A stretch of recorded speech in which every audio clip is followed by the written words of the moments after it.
നമസ്കാരം.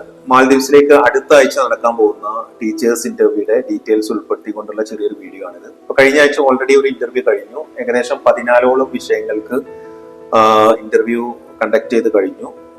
Online interview ആയിരുന്നു. അതിൽ ഒരുപാട് പേര് അറ്റൻഡ് ചെയ്തു. അതിന്റെ സെലക്ഷൻ ലിസ്റ്റും കഴിഞ്ഞ ദിവസം വന്നു. കുറെ പേര് സെലക്ടഡ് ആയിട്ടുണ്ട്. അപ്പൊ O ലെവൽ എന്ന് പറഞ്ഞു കഴിഞ്ഞാൽ 10ാം ക്ലാസ് വരെയുള്ള ക്ലാസ്സുകളാണ് O ലെവലിന് കൺസിഡർ ചെയ്യുന്നത്. A ലെവൽ എന്ന് പറഞ്ഞു കഴിഞ്ഞാൽ നമ്മുടെ നാട്ടിലെ +1 +2 അതിനെയാണ് മാൽദീവ്സിൽ A ലെവൽ എന്ന് പറയപ്പെടുന്നത്. അപ്പൊ ഈ ഒക്ടോബർ ഫസ്റ്റ് വീക്കിൽ നടക്കാൻ പോകുന്നത് A ലെവലിലേക്കുള്ള ഇന്റർവ്യൂ ആണ്. അപ്പൊ O ലെവലും A ലെവലും തമ്മിൽ പ്രത്യേകിച്ച് വ്യത്യാസങ്ങളൊന്നുമില്ല.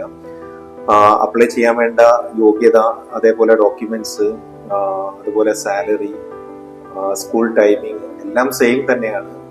ഇതിലെ വ്യത്യാസം എന്ന് പറയുന്നത് സിലബസ് മാത്രമാണ്. അപ്പൊ ഡിഗ്രി കഴിഞ്ഞവർക്ക് ഈ A ലെവലിലേക്ക് അപ്ലൈ ചെയ്യാൻ വേണ്ട യോഗ്യത ഡിഗ്രി തന്നെയാണ്. പക്ഷെ PG അതേപോലെ മറ്റു ക്വാളിഫിക്കേഷൻ ഉള്ളവർക്ക് ഒന്നും കൂടെ ഈസി ആയിരിക്കും. കാരണം ഇതിന്റെ സിലബസ് O ലെവലിനെ കമ്പയർ ചെയ്യുന്ന സമയത്ത് കുറച്ചൊരു കട്ടിയുള്ള സിലബസ് ആണ്. EDXLന്റെയും IGCSEയുടെ ഒക്കെ സിലബസ്. അപ്പം അപ്ലൈ ചെയ്യുന്നവര് തീർച്ചയായിട്ടും ആ സിലബസ് ഒന്ന് കാണുക. അപ്പൊ ഡിഗ്രി കഴിഞ്ഞവർക്ക് അപ്ലൈ ചെയ്യാം. പക്ഷെ സിലബസ് പഠിപ്പിക്കാൻ പറ്റും എന്നുള്ളവർ മാത്രം അപ്ലൈ ചെയ്യാൻ വേണ്ടിയിട്ട് ശ്രമിക്കാം. ഇതും ഒരു ഓൺലൈൻ ഇന്റർവ്യൂ ആണ്. ഗൂഗിൾ മീറ്റ് വഴിയാണ് ഇന്റർവ്യൂ കണ്ടക്ട് ചെയ്യുക. അപ്പൊ ഇതിന് അപ്ലൈ ചെയ്യാൻ വേണ്ട ഡോക്യുമെന്റ്സ് പാസ്പോർട്ടും അതേപോലെ ഡിഗ്രിയുടെ ഒറിജിനൽ സർട്ടിഫിക്കറ്റും തന്നെയാണ്. പ്രൊവിഷണൽ സർട്ടിഫിക്കറ്റുകളൊന്നും വെച്ചിട്ട് അപ്ലോഡ് ചെയ്യരുത്. നിങ്ങളുടെ കയ്യിൽ ഒറിജിനൽ ഉണ്ടെങ്കിൽ മാത്രം അപ്ലോഡ് ചെയ്യാം. ഉദാഹരണത്തിന് ഡിഗ്രിയുടെ സർട്ടിഫിക്കറ്റ്, നിങ്ങളുടെ ഒറിജിനൽ സർട്ടിഫിക്കറ്റ് നിങ്ങളുടെ കയ്യിലുണ്ട്, PG നിങ്ങൾ കഴിഞ്ഞിട്ടുണ്ട്, അതിന്റെ പ്രൊവിഷണൽ ആണ് ഉള്ളതെങ്കിൽ അതിന്റെ പ്രൊവിഷണൽ അതിൽ അപ്ലോഡ് ചെയ്യേണ്ട കാര്യമില്ല. ഡിഗ്രീന്റെ മാത്രം അപ്ലോഡ് ചെയ്യുക. അതേപോലെ പാസ്പോർട്ടും, ഈ 2 ഡോക്യുമെന്റ്സ് മതി. അതുപോലെ ഒരു ഫോട്ടോയും, പാസ്പോർട്ട് സൈസ് ഫോട്ടോയും, ഈ 3 ഡോക്യുമെന്റ്സ് കയ്യിലുള്ളവർക്ക് ഇത് അപ്ലൈ ചെയ്യാവുന്നതാണ്. അതുപോലെ തന്നെ ഇന്റർവ്യൂവിന് വരുന്ന സമയത്തും നിങ്ങൾ ഒറിജിനൽ സർട്ടിഫിക്കറ്റുകളെല്ലാം കൊണ്ടുവരണം. പാസ്പോർട്ടും ഒറിജിനൽ ഡിഗ്രിയുടെ സർട്ടിഫിക്കറ്റും ഇന്റർവ്യൂ പാനലിൽ നമ്മൾ കാണിച്ചു കൊടുക്കേണ്ടതുണ്ട്. അത് കാണിച്ചു കഴിഞ്ഞതിന് ശേഷമാണ് അവർ ഇന്റർവ്യൂവിലേക്ക് പ്രവേശിക്കുള്ളൂ. അപ്പോ O ലെവലിന് 14 വിഷയങ്ങളിലായിരുന്നു ഇന്റർവ്യൂ കണ്ടക്ട് ചെയ്യുന്നത്. ഈ A ലെവലിന് 15 വിഷയങ്ങൾക്കാണ് ഇന്റർവ്യൂ കണ്ടക്ട് ചെയ്യാൻ പോകുന്നത്. ഈ 15 വിഷയങ്ങൾ എന്ന് പറഞ്ഞു കഴിഞ്ഞാൽ 3 ഇംഗ്ലീഷാണ്. അപ്പോൾ ഇംഗ്ലീഷുകാർ ശ്രദ്ധിക്കേണ്ടത്, ഇംഗ്ലീഷ് ഒന്ന് നോർമൽ ഇംഗ്ലീഷ്, ബേസിക് കമ്മ്യൂണിക്കേഷൻ സ്കില്ലും റൈറ്റിംഗ് സ്കില്ലും ഒക്കെ പഠിപ്പിക്കുന്ന, ഗ്രാമർ പാർട്ടൊക്കെ പഠിപ്പിക്കുന്ന ഒരു ഇംഗ്ലീഷ്. മറ്റൊന്ന് ഇംഗ്ലീഷ് ലിറ്ററേച്ചർ ആണ്. ഇംഗ്ലീഷ് ലിറ്ററേച്ചർ എല്ലാവർക്കും അറിയാം. അത് ഡ്രാമ, നോവല്, അതുപോലെ പോയിട്രി കാര്യങ്ങളൊക്കെ പഠിപ്പിക്കേണ്ട സബ്ജക്റ്റ് ആണ്. മൂന്നാമത്തത് CAE എന്ന് പറഞ്ഞിട്ടുള്ളതാണ്, കാംബ്രിഡ്ജ് അഡ്വാൻസ്ഡ് ഇംഗ്ലീഷ്.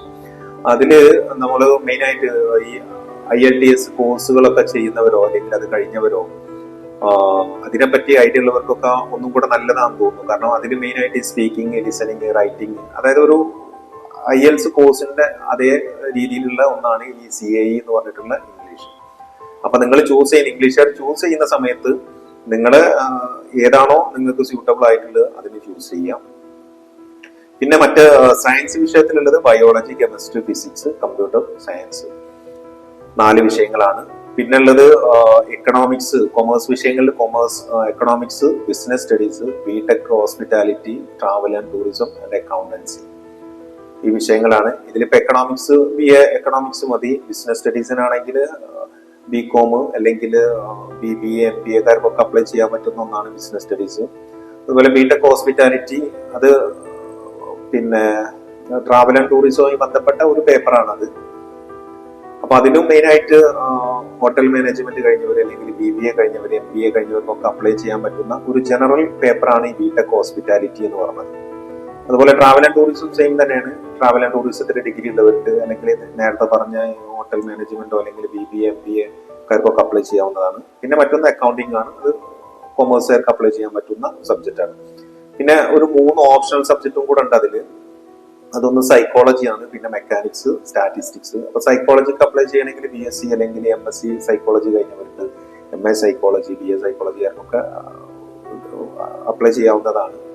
അതുപോലെ തന്നെ മെക്കാനിക്സ്, അത് ഫിസിക്സുകാർക്കും അപ്ലൈ ചെയ്യാൻ പറ്റുന്ന ഒന്നാണ് ഈ മെക്കാനിക്സ്. BTech-കാർക്കും അപ്ലൈ ചെയ്യാം. അതായത് BTech കഴിഞ്ഞ കാൻഡിഡേറ്റ്സ് ഒക്കെ ഉണ്ട്, BTech, MTech ഒക്കെ, അവർക്ക് അപ്ലൈ ചെയ്യാൻ പറ്റുന്ന ഒന്നാണ് ഈ മെക്കാനിക്സ്. അതുപോലെ തന്നെ ഫിസിക്സും, കാരണം അതിൽ ഈ പേപ്പറിൽ മെയിൻ ആയിട്ട് വരുന്നത് ഫിസിക്സും മാത്സും ഒക്കെയാണ്. അപ്പോൾ ഫിസിക്സ് കഴിഞ്ഞവർക്ക് ഒന്നും കൂടി ഈസി ആവും ഈ മെക്കാനിക്സ് എന്ന് പറഞ്ഞ സബ്ജക്ട്. അതുപോലെ സ്റ്റാറ്റിസ്റ്റിക്സ് ആണ് ഒരു സബ്ജക്ട്. അത് സ്റ്റാറ്റി കഴിഞ്ഞവർക്ക് അപ്ലൈ ചെയ്യാം. അതേപോലെ മാത്തമാറ്റിക്സ് കഴിഞ്ഞവർക്കും മാത്സ് കഴിഞ്ഞവർക്ക് അപ്ലൈ ചെയ്യാൻ പറ്റുന്ന ഒന്നാണ്. ഈ സ്റ്റാറ്റിന്റെ ഒരു പ്രത്യേകത വളരെ കുറഞ്ഞ സ്കൂളുകളിലുള്ള ഒരു വിഷയമാണ്, ഒരു ഓപ്ഷണൽ സബ്ജക്റ്റ് ആണ്.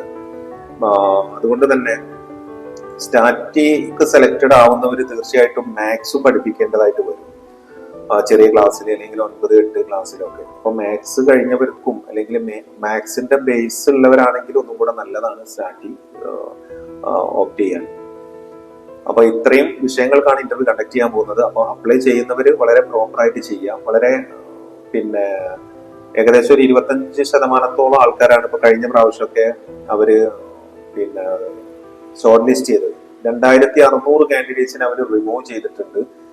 അപ്പൊ പറയാനുള്ളത്, റിമൂവ് ചെയ്യാനുള്ള കാരണങ്ങൾ അത് പ്രോപ്പറായിട്ട് ചെയ്യാത്തതിന്റെ പേരിൽ അല്ലെങ്കിൽ ലേറ്റ് ആവുന്നതിന്റെ അടിസ്ഥാനത്തിലൊക്കെയാണ്. പിന്നെ ജനറലായി പറയുകയാണെങ്കിൽ ഇതൊരു ഗൂഗിൾ ഫോമിലാണ് നമ്മളിത് സബ്മിറ്റ് ചെയ്യുന്നത്.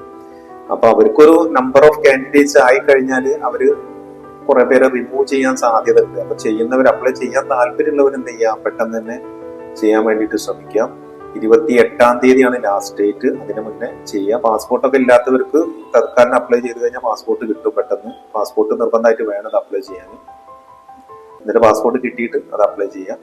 ഷോർട്ട് ലിസ്റ്റ് വന്നു കഴിഞ്ഞാൽ ഷോർട്ട് ലിസ്റ്റ് ഉള്ളവർക്ക് ഇന്റർവ്യൂ അറ്റൻഡ് ചെയ്യാം. ഇന്റർവ്യൂ പല ഏജൻസികളും പല സെന്റർ അവർ ക്രിയേറ്റ് ചെയ്യും. ഇനി മറ്റ് സ്ഥലങ്ങളിലുള്ളവർക്കൊക്കെ സെൽഫായിട്ട് അറേഞ്ച്മെന്റ് ചെയ്ത് കഴിഞ്ഞാലും ഇന്റർവ്യൂ ഒക്കെ അറ്റൻഡ് ചെയ്യാൻ പറ്റുന്നതാണ്. അപ്പൊ താല്പര്യമുള്ളവർക്കൊക്കെ അറ്റൻഡ് ചെയ്യാം. അറ്റൻഡ് ചെയ്ത് കഴിഞ്ഞാലും പിന്നെ പലരും ചോദിക്കുന്ന ഒരു ക്വസ്റ്റ്യൻ ആണ്, അവിടെ എത്ര വേക്കൻസി ഉണ്ട്.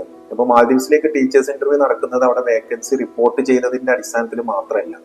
അവിടെ ഏകദേശം 200-250 സ്കൂളുകളുണ്ട്. ഈ സ്കൂളുകളിലൊക്കെ ഓരോ ദിവസവും വേക്കൻസി ഇങ്ങനെ റിപ്പോർട്ട് ചെയ്തുകൊണ്ടേയിരിക്കും. അപ്പൊ ആ റിപ്പോർട്ട് ചെയ്യുന്ന വേക്കൻസി ഫില്ല് ചെയ്യാൻ വേണ്ടിയിട്ടാണ് മിനിസ്ട്രി ഇതേപോലുള്ള ഒരു ഇന്റർവ്യൂ കണ്ടക്ട് ചെയ്യുന്നത്. എല്ലാ സബ്ജക്റ്റുകളും ഇപ്പോൾ കഴിഞ്ഞ ആഴ്ച നടത്തി എന്ന് പറഞ്ഞു. അതിന്റെ കാൻഡിഡേറ്റ്സ് ഏകദേശം ഒരു 60% ആകുമ്പോഴേക്കും അടുത്ത ഇന്റർവ്യൂ കണ്ടക്ട് ചെയ്യും. അത് കഴിയുമ്പോഴേക്കും വീണ്ടും അടുത്ത ഇന്റർവ്യൂ. കാരണം നമ്മുടെ നാട്ടിലെ PSC ലിസ്റ്റ് പോലെ ഒരു റാങ്ക് ലിസ്റ്റ് അവരുടെ അടുത്തുണ്ടാവും. ഇന്റർവ്യൂവിലെ പെർഫോമൻസിന്റെ അടിസ്ഥാനത്തിലാണ് അവരെ റാങ്കും അതുപോലെ ആ ലിസ്റ്റ് എല്ലാം പ്രിപ്പയർ ചെയ്യുക.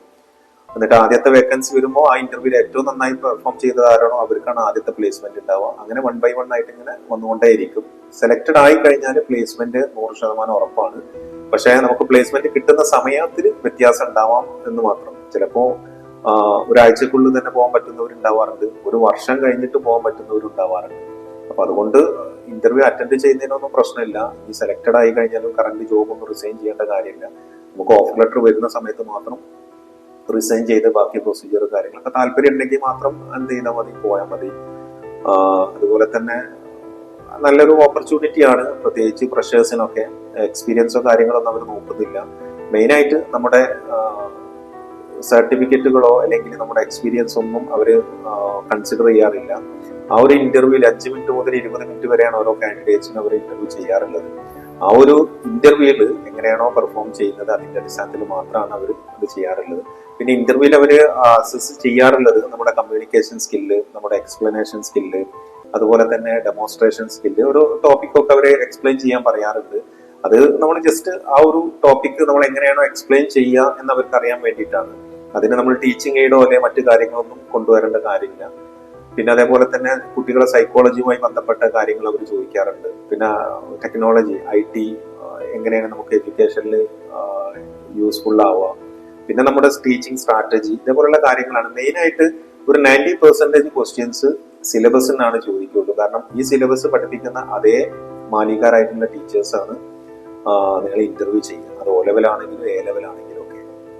അപ്പൊ ആ സിലബസ് നന്നായിട്ട് കവർ ചെയ്ത് കഴിഞ്ഞാൽ ഇന്റർവ്യൂല് കിട്ടാൻ സാധ്യത കൂടുതലുള്ളതാണ്. അപ്പൊ അതുകൊണ്ട് താല്പര്യമുള്ളവരൊക്കെ പെട്ടെന്ന് അപ്ലൈ ചെയ്യുക. എന്തെങ്കിലും സംശയങ്ങളോ കാര്യങ്ങളോ ഉണ്ടെങ്കിൽ എന്നെ കോൺടാക്ട് ചെയ്യാവുന്നതാണ്. എൻ്റെ വാട്സപ്പ് നമ്പർ ഞാൻ ഇവിടെ കൊടുക്കുന്നുണ്ട്. Okay, thank you.